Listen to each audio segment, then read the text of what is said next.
Magandang hapon, narito tayo ngayon sa Olongapo City, Rizal Triangle Multipurpose Court at ating nasaksihan ang katatapos lamang na tunggalian ng volleyball boys sa pagitan ng departamento ng SEAS at CBA.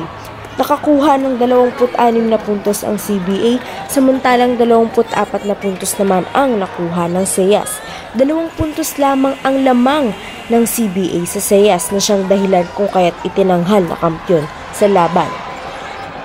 Kasama ko ngayon ang isa sa mga manlalaro ng CBA Volleyball Boys na si Vincent Velasquez. Alamin natin ang kanyang naging saloobin sa resulta ng kanilang laro.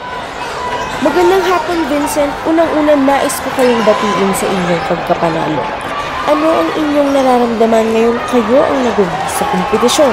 Well, syempre yung una ko naramdaman, feeling blessed kasi dahil kay God, binigyan niya kami ng lakas para manalo sa araw na game na championship ngayon. Tapos, syempre masaya, nag-uumapaw sa saya. Thank you. Ano-anong paghahanda ba ang ginawa ng inyong koponan para dito sa inyong laro?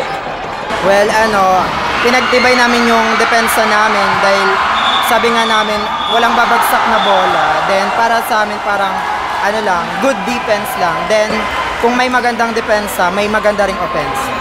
Maraming salamat sa pagpapaunlak sa aking panayam. Muli ay binabati ko ang inyong grupo.